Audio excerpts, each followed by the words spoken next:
అందరికీ నమస్కారం. రేపు బుధవారం చాలా మంచి రోజు. సాయంత్రం 6 గంటల నుండి 7 గంటల మధ్యలో మందార ఆకుతో ఇలా చేస్తే చాలు, 1 గంటలో డబ్బు కట్టలు కట్టలుగా వస్తాయి. కష్టాలన్నీ పోతాయి. సమస్యలు, బాధలు అన్నీ పోతాయి. చాలా అద్భుతమైన ఫలితాలు వస్తాయి. బుధవారం రోజు మందార ఆకుతో ఇలా చేయడం వలన చాలా మంచి రిజల్ట్ వస్తుంది. మనిషి అన్నాక ఎప్పుడు ఏదో ఒక కష్టం వస్తూనే ఉంటుంది. కానీ కొంతమందికి అసలు గ్యాప్ లేకుండా ఎప్పుడు కష్టాలు వస్తూనే ఉంటాయి.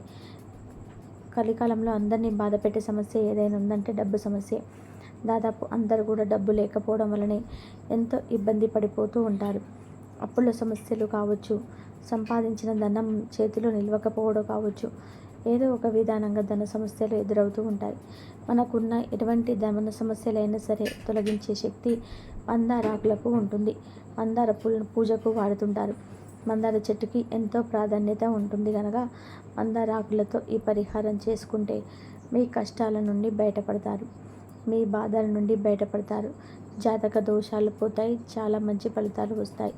మరి ఇంతకీ బుధవారం రోజు మందార ఆకుతో ఏం చేయాలనే విషయాన్ని ఇప్పుడు వీడియోలో వివరంగా తెలుసుకుందాం. ఒకసారి ఒక సాధువు నడిచి వెళ్తూ అలసటగా ఉంటే ఒక చెట్టు కింద కూర్చున్నాడు. ఎదురుగా ఉన్న ఇంట్లో గృహస్థుడు ఆయన్ని చూసి తమ ఇంట్లోకి వచ్చి కొద్దిసేపు విశ్రాంతి తీసుకోమని చెప్పాడు. సాధువుకి మంచి భోజనం పెట్టి చీకటి పడింది కదా, ఈ పూటకి ఇక్కడే ఉండమని కోరాడు. ఆ ఇంటి యజమాని మాటల్లో తన కష్ట సుఖాలు ముచ్చటిస్తూ, యజమాని సాధువుతో, ఏమిటోనండి, సంసారంలో సుఖం లేనండి, సుఖం లేదండి, మీ జీవితమే ఆయి అన్నాడు. ఆ మాట విన్న వెంటనే సాధువు, నా వెంటరా, మీకు మోక్ష మార్గం చూపిస్తాను అన్నాడు. అప్పుడు యజమాని కంగారు పడుతూ, అలా ఎలా కుదురుతుంది, పిల్లలు చిన్నవాళ్ళు, ఇంకా వాళ్ళు పెద్ద చేయాలి కదా అన్నాడు. ఇక సాధువు ఏమీ మాట్లాడలేదు. మరునాడు వెళ్ళిపోయాడు. అలా కొన్ని సంవత్సరాలు గడిచాయి. ఆ సాధువు మళ్ళా అదే మార్గంలో వస్తూ ఆ ఇంటిని చూసి ఆగాడు. ఆయన్ని చూసి యజమాని మళ్ళీ సాధారణంగా ఆహ్వానించి అతిథి మర్యాదలు చేస్తారు. యజమానితో మాట్లాడుతున్న సమయంలో సాధువు ఇలా అన్నాడు, పిల్లలు పెద్దవాళ్ళు అయ్యారు కదా, మన వెంట రాని, మోక్ష మార్గం చూపిస్తాను అన్నాడు. అప్పుడు యజమాని తడబడుతూ, ఇప్పుడే కాదు స్వామి, పిల్లలు స్థిరపడాలి, వాళ్ళ పెళ్లి చేయాలి అన్నాడు. దాంతో సాధువు ఏం చేసేది లేక మర్నాడు తిరిగి వెళ్ళిపోయాడు. ఇంకా కొన్ని సంవత్సరాలు గడిచాయి. ఆ సాధువు మరలా అదే మార్గంలో వస్తూ ఆ ఇంటిని చూసి ఆగాడు. ఆయన్ని చూసి యజమాని మళ్ళీ సాధారణంగా ఆహ్వానించి అతిథి మర్యాదలు చేస్తాడు. సాధువు మోక్ష మార్గం చూపిస్తానని అదే మాట మళ్ళీ అడిగాడు. ఈసారి యజమాని కొంచెం విసుగ్గా, పిల్లలకి డబ్బు విలువ తెలియదు, అందుకని నేను దాచిందంతా కూడా ఆ చెట్టు కింద పాతి పెట్టాను. వీలు చూసుకొని చెప్తాను, ఒక పెద్ద ఇల్లు కట్టాలి, అయినా మీలాగా నాకెలా కుదురుతుంది అన్నాడు.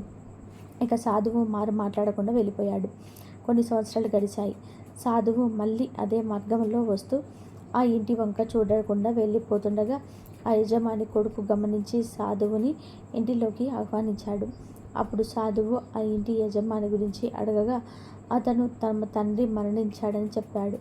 సాధువుకి కొంచెం బాధ అనిపించింది. ఆతిథ్యం స్వీకరించి బయటకు వచ్చాడు. బయట చెట్టు కింద ఒక కుక్క కూర్చొని ఉంటే సాధువు అనుమానంగా దాని వంక చూశాడు. యజమాని మళ్ళీ కుక్కగా పుట్టాడని గ్రహించాడు.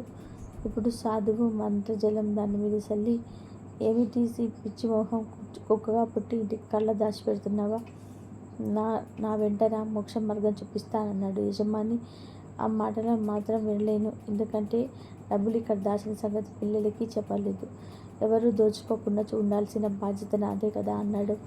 సరే అంది. సాధువు అక్కడి నుండి వెళ్ళిపోయాడు. మళ్ళీ కొన్నాళ్లకు ఆ దారిలో వస్తూ ఆ ఇంటి వైపు చూశాడు.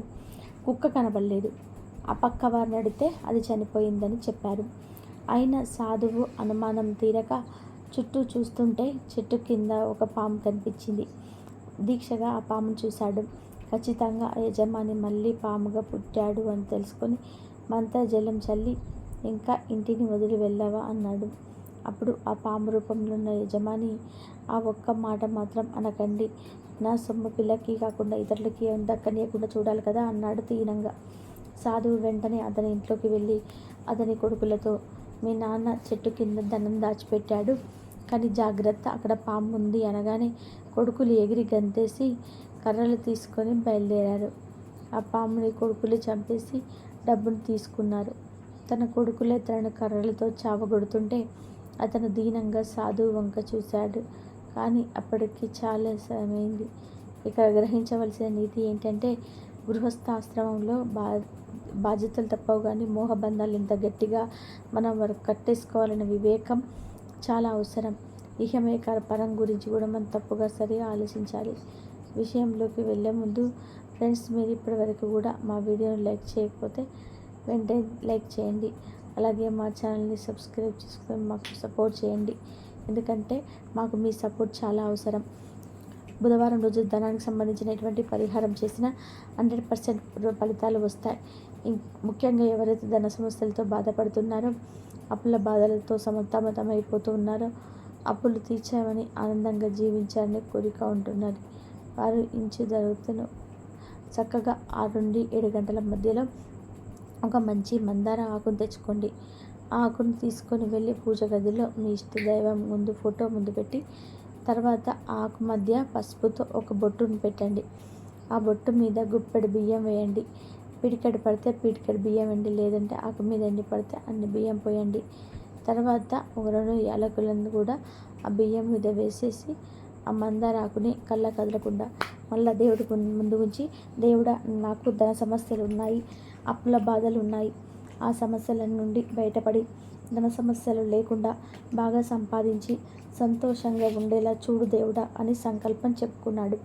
తర్వాత ఆ మందార ఆకుకి అక్కడ వదిలేసింది.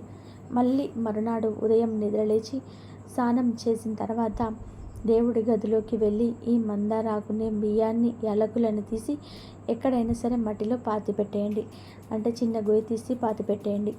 మీ ఇంటి బయట పెరట్లో కానీ లేదా వేరే ఖాళీ స్థలంలో కానీ ఎక్కడైనా సరే ఖాళీ ప్లేస్ ఉన్న చోట మట్టిలో చిన్న గొయ్యి తీసి పాతి పెట్టేయన్నాడు. అంతే. ఇంటికి తిరిగి వచ్చేయండి. వెనక్కి తిరిగి చూడకుండా ఇంటికి వచ్చేసి కాళ్ళు చేతులు కడుక్కొని ఇంట్లోకి వెళ్ళిపోండి. ఇలా ఒక బుధవారం చేస్తే చాలు, మీకున్న ధన సమస్యలన్నీ పోతాయి. అప్పుల బాధలు, ఆర్థిక సమస్యలు అన్నీ పోతాయి. చాలామంది సంపాదించిన ధనం చేతిలో నిలవట్లేదని ఎంతో బాధపడుతూ ఉంటారు. నెలంతా కష్టపడి సంపాదించిన ధనం ఒక రోజులో ఖర్చు అయిపోతుంది. చాలామంది చాలా రకాలుగా ధనం విషయంలో ఎంతో బాధపడుతూ ఉంటారు. అప్పులు చేస్తుంటారు, కానీ అప్పు తీర్చడానికి చేతిలో సరిపడ ధనం ఉండదు. ఇంట్లో అందరూ పోషించుకోవాలి, పిల్లల చదువులు, కుటుంబ పోషణ, ఇలా అనేక రకాల సమస్యల వలన ధనం చేతిలో నిలవకపోవడం వల్ల చాలామంది డిప్రెషన్లోకి వెళ్ళిపోతూ ఉంటారు. నేను ఈ జీవితంలో ఏమి సాధించలేకపోతున్నానని దిగులు పడుతూ ఉంటారు. ఆ కుటుంబానికి కావలసిన ధనాన్ని సంపాదించలేకపోతున్నాను అని దిగులు పడుతూ ఉంటారు. ఇలా మీరు కూడా కావలసినంత ధనాన్ని సంపాదించలేక, సరిపడే ధనాన్ని సంపాదించలేక బాధపడుతూ ఉంటే బుధవారం రోజు ఖచ్చితంగా ఈ పరిహారాన్ని చేయండి. ఖచ్చితంగా సాయంత్రం 6 నుండి 7 మధ్యలోనే ఈ పరిహారం చేయండి. ఎందుకంటే అప్పుడు చేస్తేనే ఈ పరిహారానికి 100% రిజల్ట్ వస్తాయి. అలా కాకుండా వేరే టైంలో చేస్తే పూర్తి ఫలితం అనేది రాదు. అంటే మీరు చేసిన పూర్తి ఫలితం అనేది రాదనమాట. మీరు ఒక బుధవారం ఈ పరిహారం చేసి చూడండి, చాలా అద్భుతమైన ఫలితాలు వస్తాయి. అలా అద్భుతమైన ఫలితాలు వచ్చాయి అని మీకు అనిపిస్తే, మళ్ళీ మనస్సాక్షికి అనిపిస్తే కనుక మళ్ళీ ఒక 7 బుధవారాల పాటు ఈ పరిహారాన్ని కంటిన్యూ చేయండి. ఖచ్చితంగా మీ జీవితం ఇంకా అద్భుతంగా మారిపోతుంది. ధన సమస్యలు పూర్తిగా పోతాయి, అప్పులన్నీ తీరిపోతాయి. మీరే అప్పులిచ్చే స్టేజ్కి వెళ్తారు. సంపాదన బాగా పెరుగుతుంది. మీరు కుటుంబంతో ఎంతో సంతోషంగా జీవించగలిగే యోగాన్ని పొందుతారు. ధనం బాగా సంపాదించే యోగాన్ని పొందుతారు. గ్రహాలన్నీ మీకు అనుకూలంగా మారతాయి. నేచర్లో ఉన్న శక్తులన్నీ కలిసి మీకు ధనాన్ని ఇస్తాయి. ధనం మీ వైపు బాగా అట్రాక్ట్ అవుతుంది. ఈ దగ్గర చేయి చాచి అడిగే పరిస్థితి రాదు. కాబట్టి మీరు కూడా బుధవారం రోజు సాయంత్రం 6 నుండి 7 సమయంలో మందార ఆకుతో ఈ చిన్న పరిహారం చేయండి. మీ కష్టాలను, ధన సమస్యలన్నీ, అప్పులను అన్నీ తీర్చుకొని సంతోషంగా జీవించండి. మందార చెట్టు చాలా శక్తివంతమైనది. మన కష్టాలను తొలగించే శక్తి మందార చెట్టుకు ఉంటుంది. మందార పూలు చాలా పవిత్రమైనవి. అందుకే అన్ని రకాల పూజల్లో మందార పూలను వాడుతుంటారు. ఏ దేవుడికైనా సరే మందార పువ్వు సమర్పించవచ్చు. ఎటువంటి మందార చెట్టు ఆకులతో ఈ పరిహారం చేస్తున్నాం కనుక అద్భుతమైన ఫలితాలు వస్తాయి. ఐశ్వర్య యోగం సిద్ధిస్తుంది. మీకున్న కష్టాలన్నీ పోతాయి, ధన సమస్యలన్నీ పోతాయి. అప్పులన్నీ తీరిపోతాయి, మీరే అప్పులిచ్చే స్థాయికి వెళ్తారు. మందారాకులకి మన కష్టాలను తొలగించి మన జీవితాన్ని మార్చేసే శక్తి ఉంది కాబట్టి ప్రతి ఒక్కరూ బుధవారం రోజు మందారాకుతో ఈ పరిహారం చేయండి. అంతేకాదు ఈ పరిహారం చేయడం వలన ఇంట్లో ఉన్న దుష్ట శక్తులన్నీ పోతాయి, నెగిటివ్ ఎనర్జీ పోతుంది, పాజిటివ్ ఎనర్జీ వస్తుంది. ఇదండి ఈరోజు వీడియో. నా వీడియో కనుక మీకు నచ్చినట్లయితే ప్లీజ్ లైక్ చేయండి, షేర్ చేయండి, సబ్స్క్రైబ్ చేయండి. మరొక మంచి వీడియోతో మళ్ళీ కలుద్దాం. కాబట్టి మందారాకుతో రేపు బుధవారం రోజు ఈ విధంగా దీపం వెలిగించండి. అమ్మవారి అనుగ్రహం పొంది, ఆ వినాయకుడి అనుగ్రహం పొంది అందరూ ఆయురారోగ్య అష్టైశ్వర్యాలతో ఉంటారు.